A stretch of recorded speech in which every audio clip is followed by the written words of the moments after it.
I'm 75 and I've been at it a good while. I was ordained 55 years ago.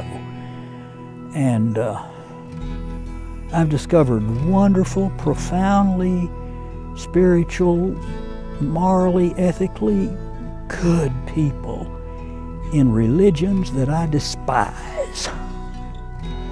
And I've discovered in my Baptist church some snakes and sorry, good-for-nothing so-and-sos, you know, who, if they just had a good dose of their own church going, they'd be better off, you know. So. Like the story of the Good Samaritan, as prominent a parable as any.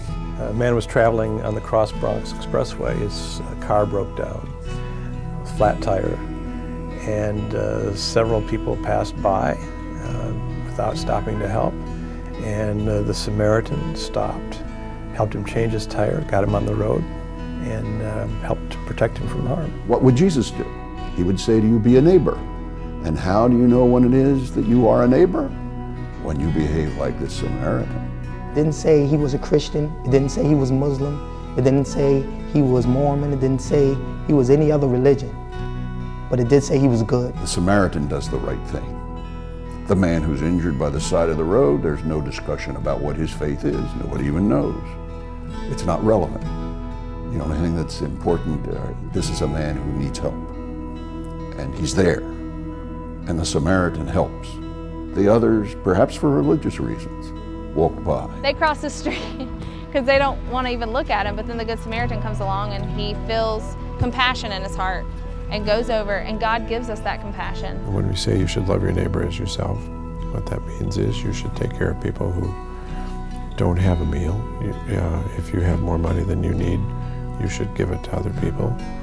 If you have time on your hands and you're able to make someone else more comfortable, it's a good thing to spend your time doing that. You can tell when people care and you can tell when people don't.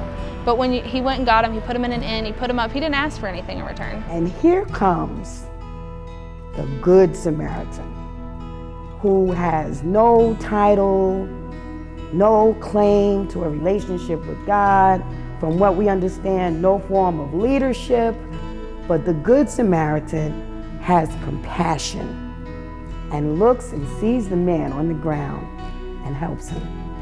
And I think God was trying to tell us that this is what I want you to do. I don't want you to be so religious that you can look down at someone who is not like you and turn your back on them. But I want you to have the compassion that I have for every man and for every woman, regardless of where they come from. They're my creations, and reach down and pick them up.